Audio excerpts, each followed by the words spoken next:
आगे जनक कह रहे हैं कि शब्द आदि ऐन्द्रिक विषयों के प्रति राग के अभाव से और आत्मा की अदृश्यता से प्राप्त विक्षेपों से जिसका मन मुक्त होकर एकाग्र हो गया, ऐसा ही मैं स्थित हूं। बस शब्दादि आदि ऐन्द्रिक विषयों के प्रति राग के अभाव से और आत्मा की अदृश्यता से प्राप्त विक्षेपों से जिसका मन मुक्त होकर एकाग्र हो गया, ऐसा ही मैं स्थित हूं। बाहर जो कुछ भी दिखता है, शब्दादि विषय, उसके प्रति मुझे कोई राग नहीं है। जनक कह रहे हैं जो कुछ भी दिख रहा है और आत्मा की अदृश्य शक्ति से जो कुछ भी विक्षेपता प्राप्त होती है, जो कुछ भी गड़बड़ी संसार में होती है, क्योंकि वो न्यायाधीश है, समझना, वो न्यायाधीश है, तो उसे न्याय करने के लिए बहुत कुछ करना पड़ता है ना। कई बार उस चक्की में चलते रास्ते हम भी पिसा जाते हैं, क्राइस्ट भी पिसा जाते हैं न्याय के लिए, है ना। तो जनक कह रहे हैं कि न तो मुझे बाहर किसी चीज से राग है, न उसके भेजे किसी भी चीज से द्वेष है। चाहे विक्षेपी क्यों न हो, चाहे वो चीज कैसी ही क्यों न हो, बाहर अंदर मुझे कोई द्वेष नहीं है और ऐसा ही मैं स्थित हूं। यानी मुझे अब बदलाहट की कोई भी चाह नहीं है। समझ लेना इस बात को, जरा इस बात को और अच्छे से समझ लेना। जब कृष्ण, अष्टावक्र, लाओजू या मैं कहते हैं कि आज अभी यहीं सबसे आसान है दृष्टा बनना, दृष्टा जगाना सबसे आसान है ना। चलो फल की कामना छोड़ दो, आज अभी यहीं दृष्टा छोड़ दो, आसान तो है, छूटती नहीं वो बात अलग है ना। प्रयास छोड़ दो, अब भी जो लाओजू कहते हैं प्रयास छोड़ दे, अब भी समाधि छोड़ दो, कुछ भी साधना नहीं है, सब सदा ही हुआ है। क्या साध रहे हैं आप? हवा साध रहे हैं, पानी साध रहे हैं, पृथ्वी साध रहे हैं, क्या साध रहे हैं आप? ऑक्सीजन, कार्बन डाइऑक्साइड साध रहे हैं, खाना पचा रहे हैं, कुछ काम आप कर रहे हैं बड़ा, सब कुछ तो ऑटोमेटिक हो रहा है, साध क्या रहे हैं? क्या साधना चाहते हैं? सब सदा ही तो हुआ है, साधना छोड़ दो।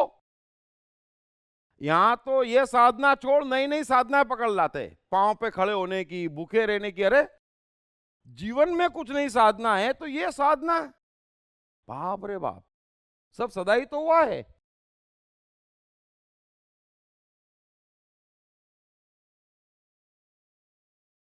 मैंने कल भी एक उदाहरण दिया था कि आप बॉम्बे से दिल्ली निकल गए ड्राइव करके, गाड़ी चला रहे हैं, तो आपकी रेंज कितनी है? कितनी रेंज है आपकी? जितना रास्ता दिखता है। यदि आपकी निगाह जितना रास्ता दिखता है उस पे है, तो आप क्या हैं? आप दृष्टा हैं।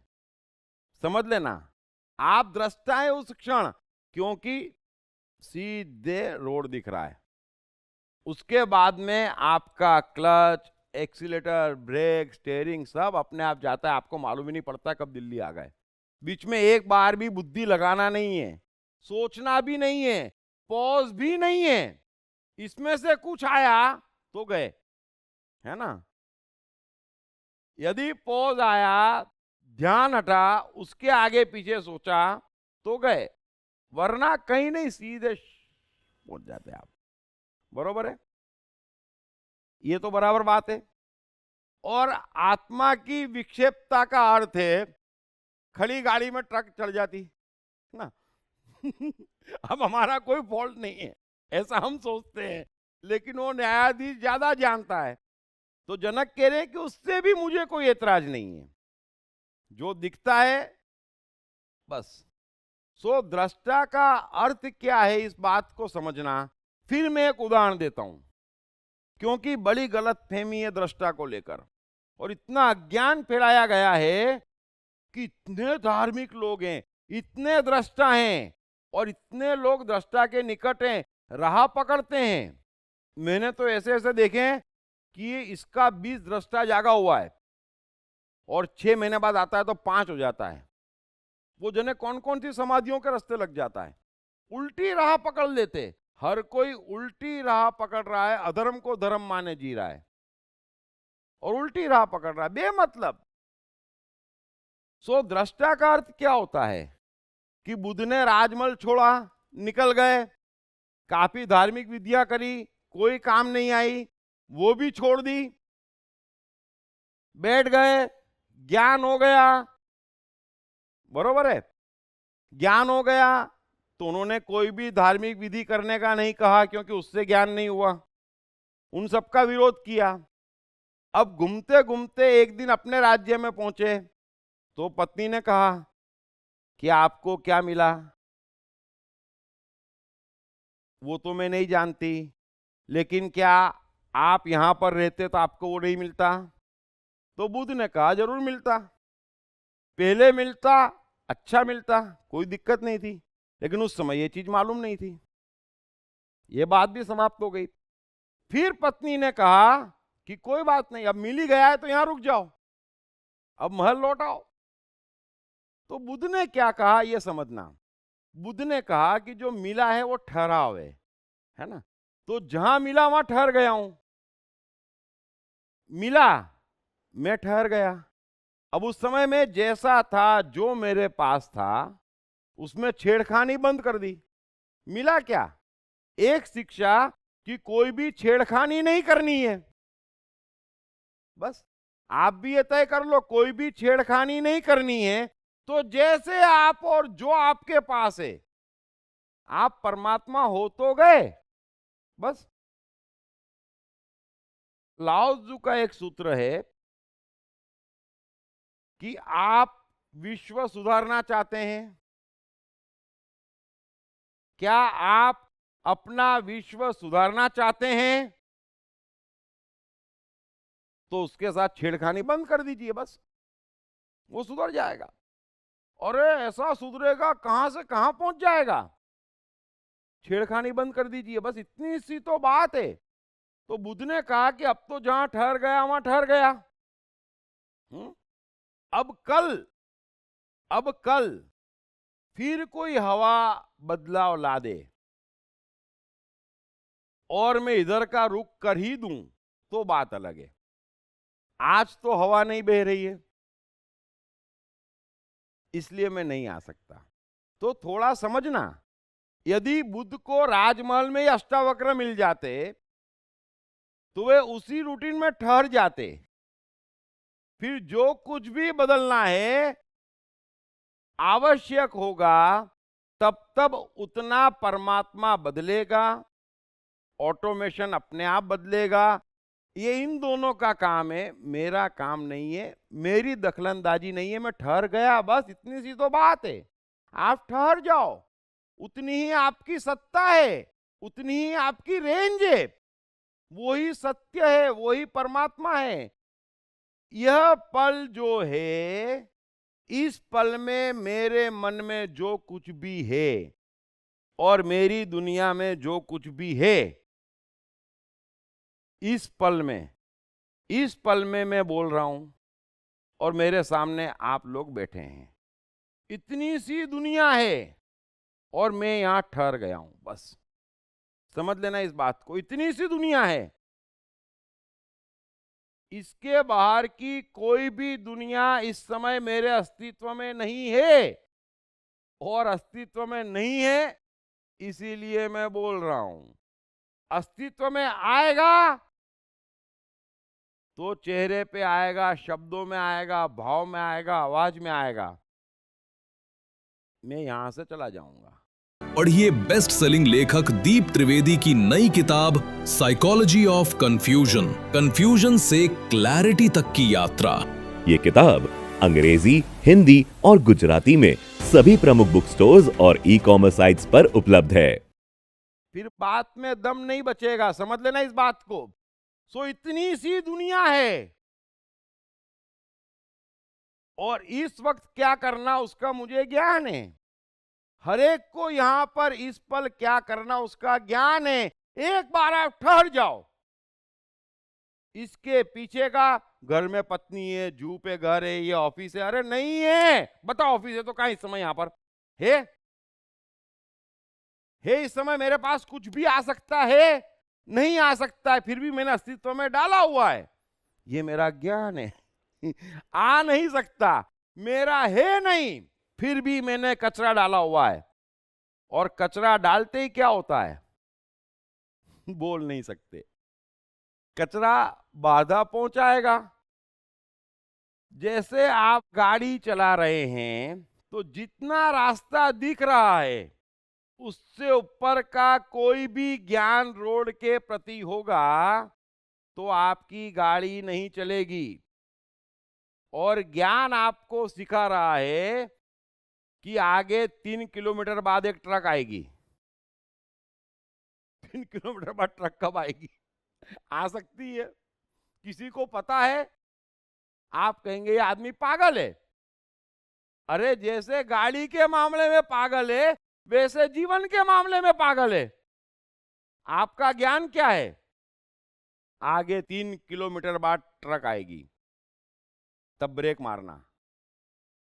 फिर 60 की स्पीड पे चलाना 10 किलोमीटर बाद, फिर स्पीड 20 की करना। ऐसा करते हैं क्या आप? और जीवन में क्या कर रहे हैं? ऐसा ही कर रहे हैं। फिर रोज रोज एक्सीडेंट हो रहे हैं जीवन में, फिर भी समझ में नहीं आ रहा है कि मेरी दुनिया इतनी में ठहर गया। गॉड ओमनी प्रेजेंट, वर्तमान में जो कुछ भी है वो परमात्मा है। और इतना हसीन है, इतना मजेदार है, इतना सा ज्ञान है। तो बुद्ध कह रहे मैं ठहर गया। अब ठहर गया तो जंगल में ठहरा, भीतर एक परिवर्तन आया, बोलने का आया, बाहर एक परिवर्तन आया, पूछने वाले आने लगे। अब वो कार्यक्रम चालू है, समझ लेना।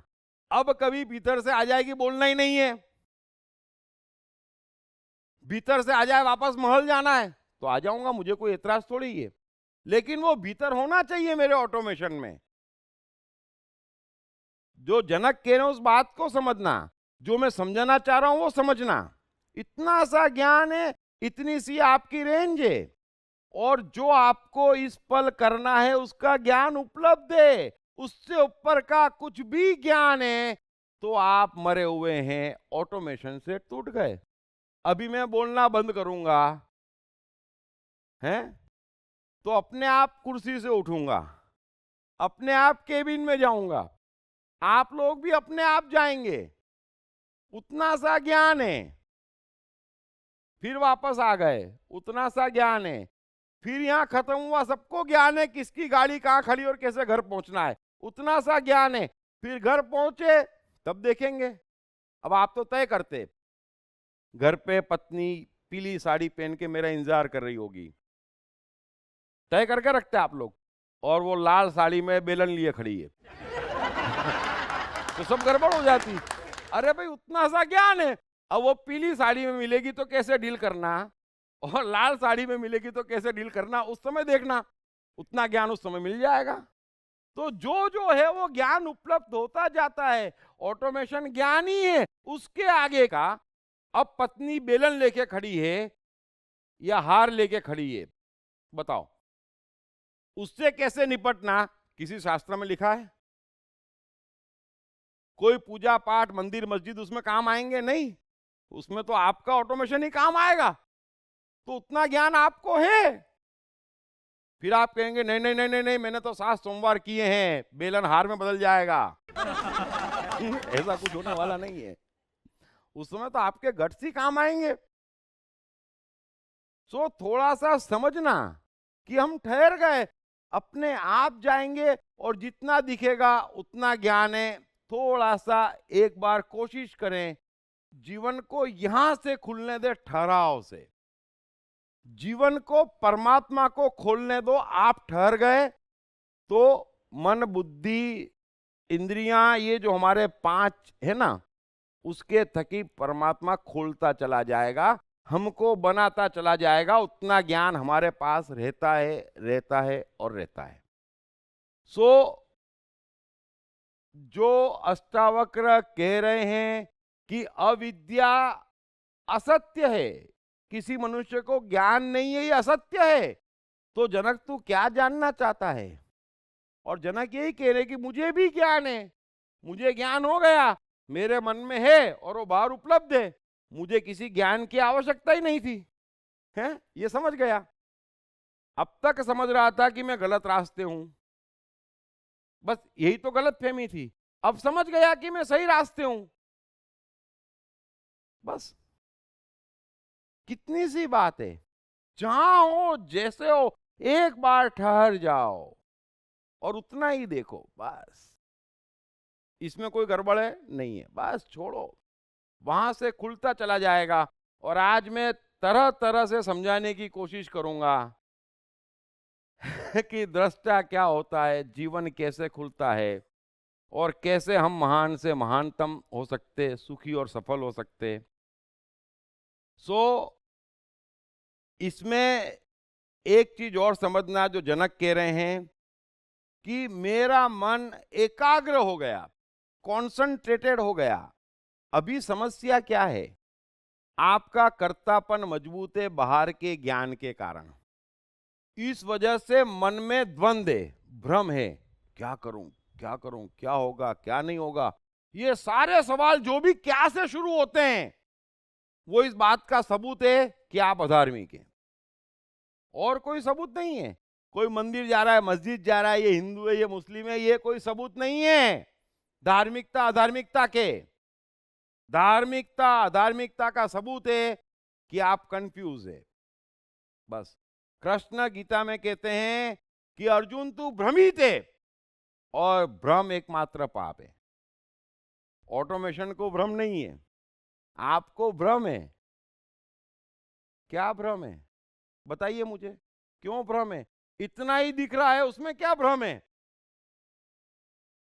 तो जो भी भ्रम है वो इस वजह से है कि आप इससे बाहर का देखने की कोशिश कर रहे हैं। और वो कोशिश किस बूते पर कर रहे हैं आप? तमाम ओढ़े हुए अज्ञानों के बूते पर, ज्ञान के बूते पर नहीं कर रहे हैं, समझ लेना।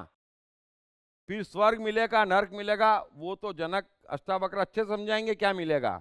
लेकिन अभी मैं कह रहा हूं कि ये जो आपकी रेंज है, उसके बाहर आप झांकते क्यों हैं? कौन आपको झकवा रहा है, कौन आपको फ्यूल देता है, कौन आपका जीवन बर्बाद कर रहा है? वो ज्ञान है।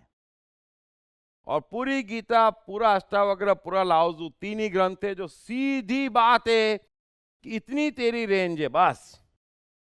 उसके आगे का जो भी है उसमें कैसे कंफ्यूजन हो सकता है?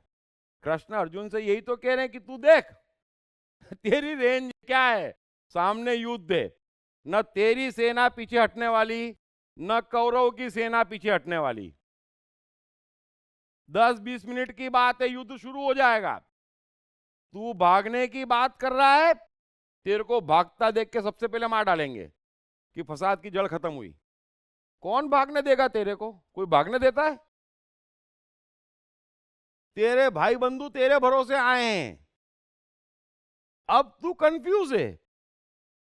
क्यों कंफ्यूज है? क्योंकि युद्ध के मैदान के बाहर देख रहा है, पीछे शास्त्र देख रहा है कि कृष्ण बड़े बड़े ज्ञानी के गए कि भाइयों को नहीं मारना, हिंसा नहीं करना और ये नहीं करना। अच्छा, वो इस क्षण में कहां से आ गए ज्ञानी? जरा मुझे बताएं, इस क्षण में ज्ञानी कहां से आ गए? थोड़ा समझने की कोशिश करना, यही तो अज्ञान है। फिर तू पूछता है कौन जीतेगा कौन हारेगा? अरे, उससे इस युद्ध का क्या ताल्लुक है? ये वर्तमान समस्या है, मुझे बताएं जरा। सामने कोई बंदूक लेके खड़ा है और आप कह रहे हैं गोली लगेगी कि नहीं, मैं मरूंगा कि नहीं। अरे ये कोई सवाल है? वो गोली ना मारे उसका इलाज कर, ये कोई सवाल है? जरा समझना, ये पल क्या कह रहा है, जरा सुनो तो सही। पढ़िए बेस्ट सेलिंग लेखक दीप त्रिवेदी की नई किताब साइकोलॉजी ऑफ कंफ्यूजन, कंफ्यूजन से क्लैरिटी तक की यात्रा।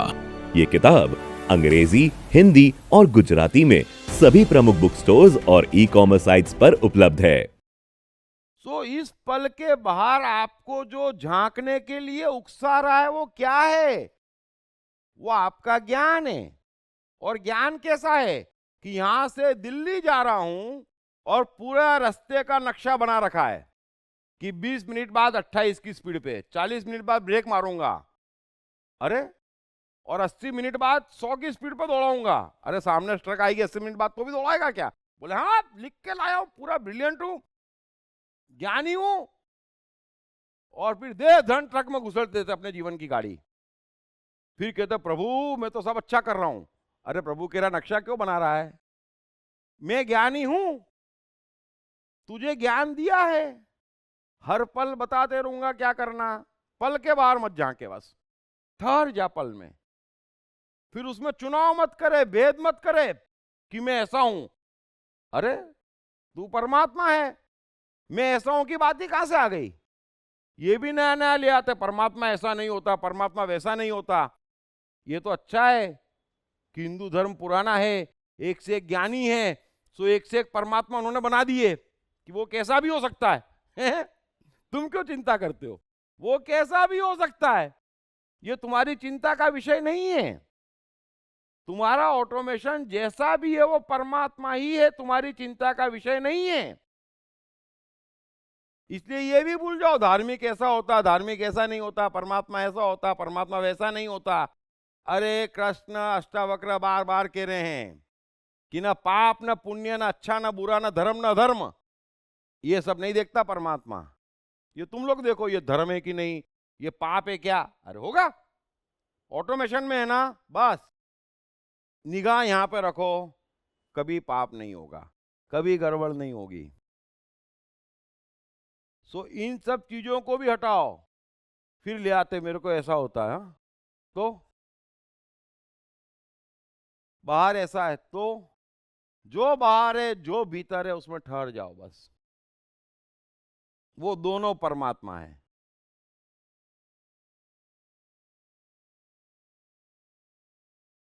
सो कोई भी बदलाहट की चाह करे बगैर इतने में एक बार ठहरने की कोशिश करो। इतने में नहीं ठहर सकते तो थोड़ा आगे में, लेकिन इतना मत फैला दो, इतना मत फैला दो, इतना मत फैला दो। और आज आगे और कोशिश करूंगा मैं।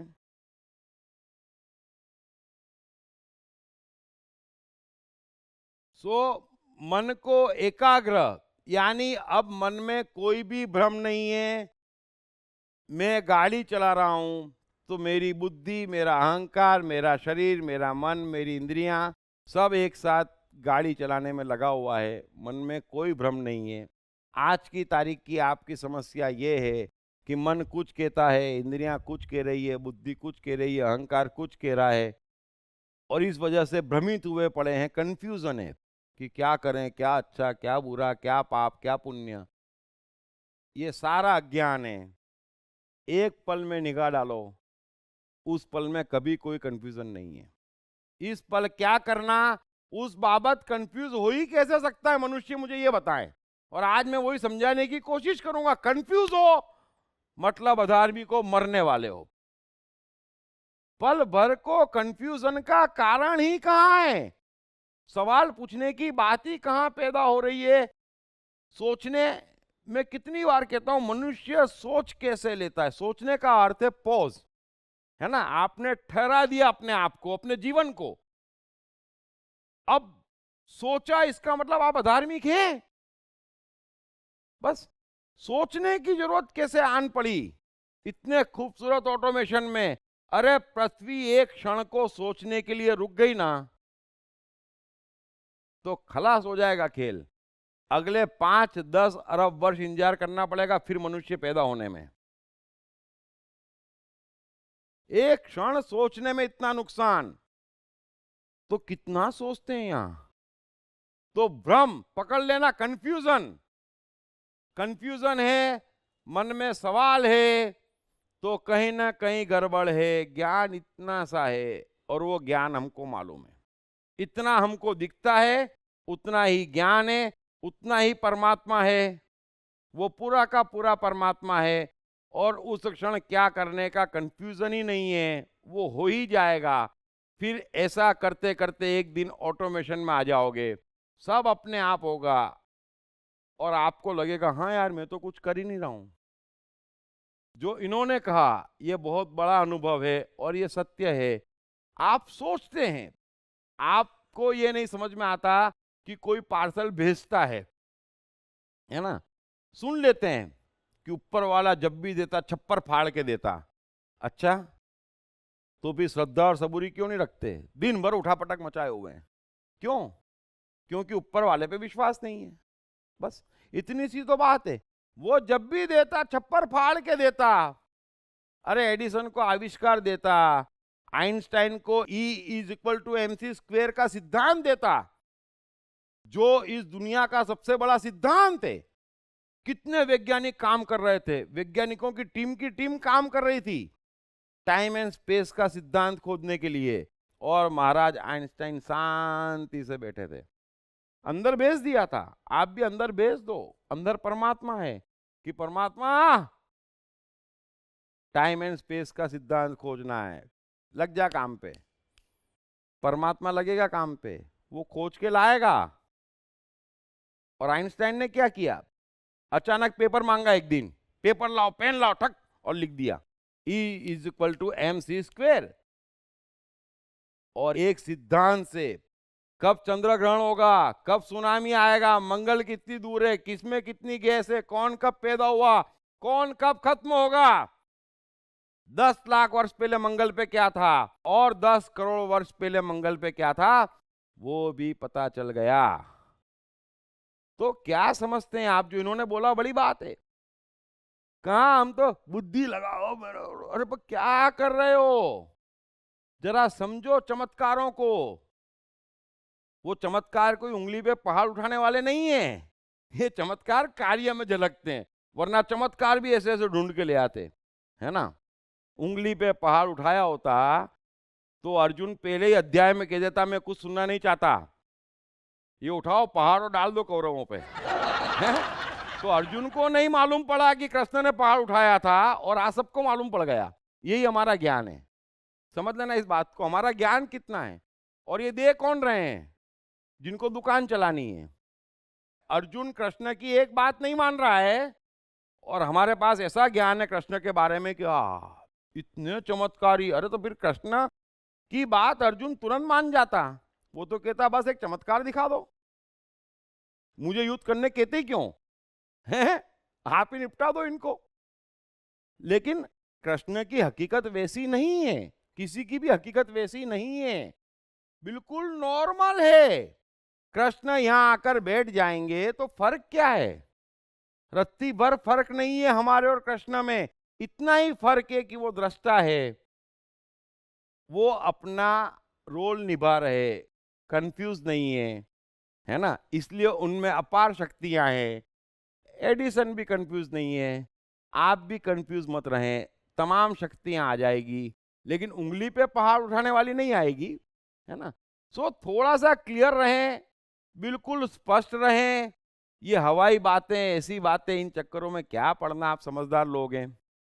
सो गीता चिल्ला चिल्ला के कहती है कि कृष्ण की पोजीशन क्या थी उस जमाने में, वरना अर्जुन बहस ही ना करता। ये ना कहता कि शास्त्रों में ये लिखा है, मैं आपको ज्ञान दे रहा हूं, मेरी बात सुनो। वो तो यूं कह रहा है, वो कोई कृष्ण से ज्ञान थोड़ी मांग रहा है। वो कृष्ण से हर मामले में झगड़ा कर रहा है कि ऐसा नहीं ऐसा है, ऐसा नहीं ऐसा है, ऐसा नहीं ऐसा है।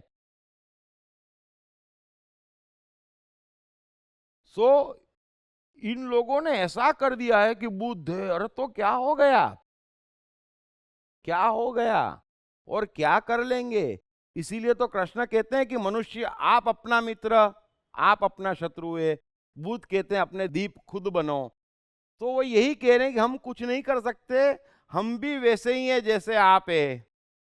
फर्क सिर्फ इतना है कि अब हमारे जीवन की डोर वो चला रहा है और तुम खुद चलाने में लगे हो। एक छोटा सा फर्क है, मामूली सा बस, और उस कारण से सारा फर्क है। बाकी सब कुछ वैसा का वैसा है। इसलिए आप धार्मिक हैं, दृष्टा आपका जागा हुआ है। आप इन अज्ञानियों की बातों को हटा के अपने को चेक करें। आप नॉर्मल हैं और हो सके उतना दृष्टा मजबूत करें। आज मैं कुछ भी करके अलग अलग तरीके से समझाने की कोशिश करूंगा कि दृष्टा कैसा होता है। बेचारा बड़ा सीधा होता है, इतना ऊंचा नहीं होता है ना।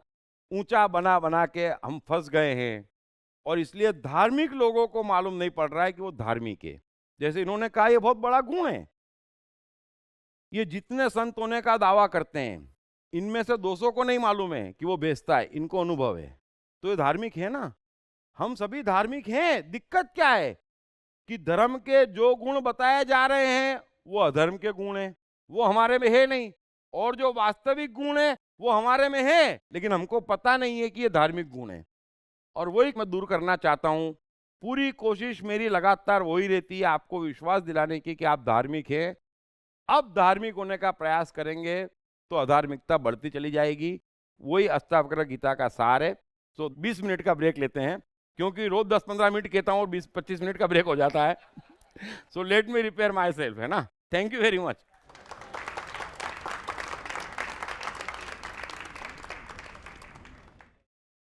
पढ़िए बेस्ट सेलिंग लेखक दीप त्रिवेदी की नई किताब साइकोलॉजी ऑफ कंफ्यूजन, कंफ्यूजन से क्लैरिटी तक की यात्रा।